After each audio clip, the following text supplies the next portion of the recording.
Here are 5 productivity hacks for OpusClip. Hey everyone, how's it going? It's Jewel Tolentino here from Essetino and on this channel we show you how to create profitable content. Alright, so I use OpusClip on the weekly for our videos and for our clients' videos. And I've been using it for almost a year now, and I've come up with some tips and tricks to help you get faster edits in OpusClip. So let's get into it. Productivity tip number 1. Make a clean edit specifically for OpusClip. So what do I mean by that? You know when you're editing a video and you add text and you add some B-roll and you add sounds and you add music? Well, if you take that final finished edited video and pop it into OpusClip, you're not going to get the greatest OpusClips. And if you know what OpusClip is, it basically creates short vertical videos with text on it. And they grab like sections from a long form video, right? It's a great repurposing tool. Now, if you have background music or text that comes up on screen, a lot of the times what happens is it gets cut off. So if you have some text going from like a line left and then it goes partially to the middle and then you pop this into OpusClip, the text is going to get cut off and it's going to look weird and it might get confusing because you already have OpusClip's text coming up on there.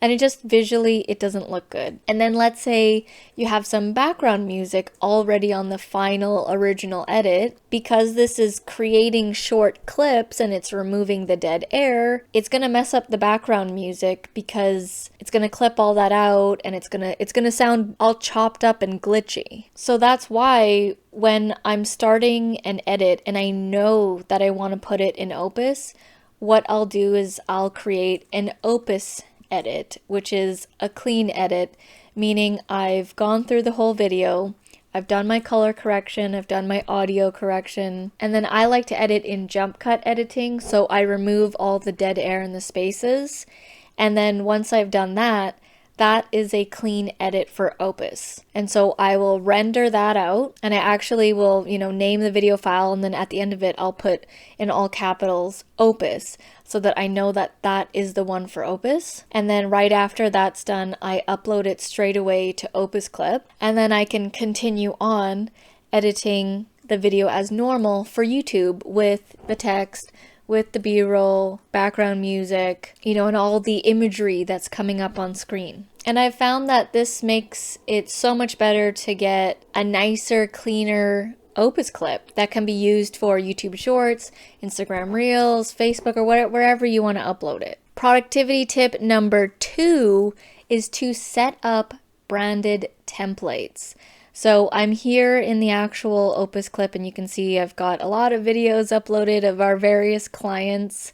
And then here on the left-hand side, you want to set up these branded templates. Trust me, it's going to save you time rather than having to change the color of the font or changing the style of the font or the animation of the font. And I actually have branded templates for our different clients. So you can see you can have up to 5 branded templates, and I've pretty much used all the slots, and it has saved me so much time because I can set the color, I can set the font. You definitely want to do this initially so that you don't have to do it for every clip, right? If you don't have this set, and let's say your client or yourself wants a particular color, then you would have to change it for each clip. So all I do is, if I'm doing clips for my client Jen Kim, I pop in her video, I assign it to this branded template, and then all the clips have the correct font, have the correct color, where the text is placed, and the type of animation. And it saves me so much time. So I highly recommend taking the time to set these up initially. So productivity tip number 3 is I like to batch upload to OpusClip and then I just let it go and let it render. So if you notice, if you've ever uploaded to Opus, depending on how long your video is, it can take 5 minutes or it can take up to 20 minutes. If you have, a clip here, for example, here, this 36-minute clip, and you need the clips right away, what I'll do to save time is I will upload it way before I actually start to do the clipping. Meaning, I don't just do the upload and then sit and wait.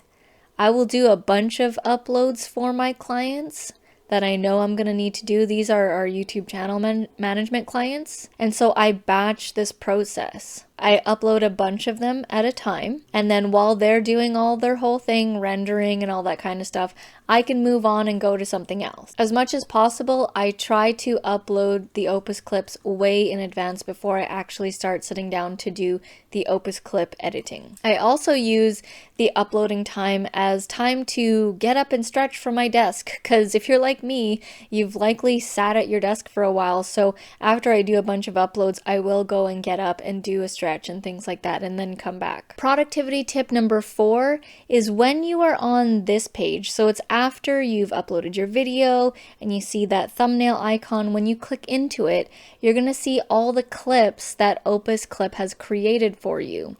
I call this like the main dashboard page for the specific video that you're going to be creating Opus clips.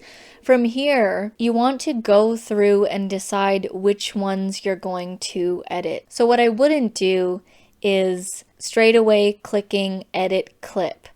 What I would do is play it from here and then decide whether you're going to want to go in, because if you already go into the clip and you play it from there and you realize, oh, this is not the clip, that it's not a good clip, or I don't want to use this, then you've just wasted time going into that clip, whereas you could have just decided from here. I just go through and I play each one, and if I like it, I'll click the heart button, and then so I know once I've gone through all the clips, right, I can go back and see the ones that I've clicked heart on, and then I know, okay, gotta go into this one and then go and edit it, rather than, trying to remember which ones did I like, which ones did I not like. And the last tip, productivity tip number 5, is these two things. When I'm in the editing part of an Opus clip, I do 2 things before I get started on editing the actual clip. And these 2 things are going to save you some time, because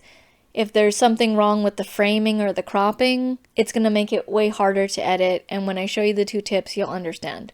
So first thing, before I even go into the text and anything like that and listen to it and, rework it and all that, first thing I do is I highlight everything, make sure all the clips are highlighted, and then I'll click on the video and it'll say crop 2 scenes. And so there's only 2 clips. Sometimes there's a lot of clips, sometimes there's 3, sometimes there's 5. However many there are, highlight all of them. Then click the crop button. And I've already done this one from the past, but usually it'll be like on custom or something.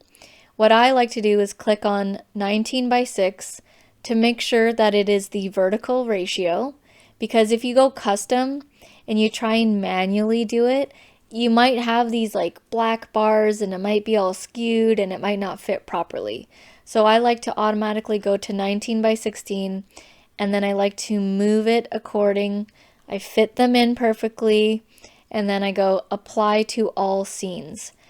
I want to set the crop ahead of time so I don't need to do it afterwards, because some clips might get clipped weird, and some are clipped over here and some are over there, and then it's just a nightmare to deal with. So I just set it and forget it in the beginning. And then also having everything highlighted, I do a set it and forget it with the text placement.